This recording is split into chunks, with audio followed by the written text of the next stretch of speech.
Si tu as envie de donner un petit peu de peps à tes pages, et ben les icônes animées, c'est parfait pour ça. Donc regarde bien ici, je vais te montrer comment on anime un icône. Donc quand on passe la souris par-dessus, regarde là ici, on va prendre l'exemple de la petite tête que tu vois sur mon écran. Quand je passe par-dessus, voilà, elle nous fait un petit clin d'œil.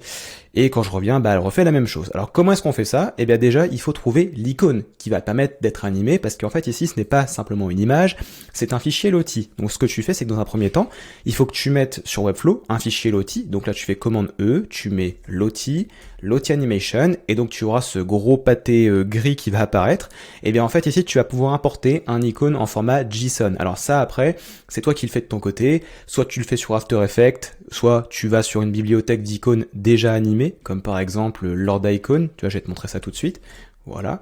Donc là, tu as moult icônes que tu peux venir télécharger. Alors bien sûr, il y en a des gratuits, il y en a d'autres qui sont payants, mais ils sont animés, comme tu peux le constater quand je passe ma souris par-dessus. Donc je te laisse te faire plaisir.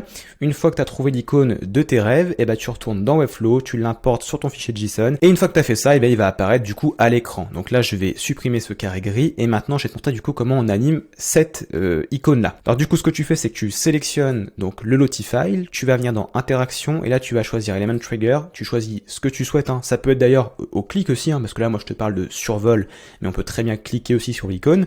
Donc d'ailleurs, regarde, c'est ce qu'on va faire ici, clic. Là donc on first click, on peut faire Lottie playback tout simplement. Regarde maintenant si je fais une preview, et bien là je clique et il s'anime à chaque fois que je clique dessus.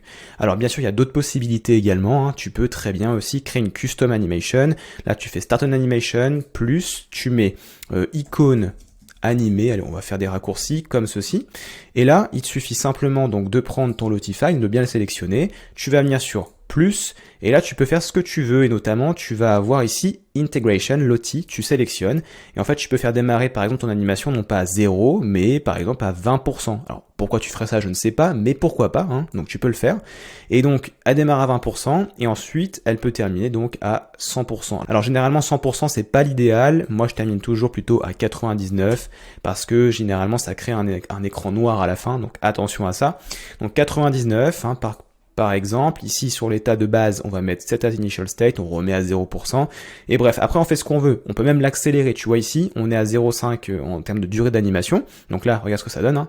Voilà, il est assez, on va dire rapide, mais on peut encore accélérer son animation en mettant par exemple 0,1, et là, comme tu peux le voir, le clin d'œil il est furtif, hein, mais il est bien là, tu vois, quand je fais une preview, il apparaît.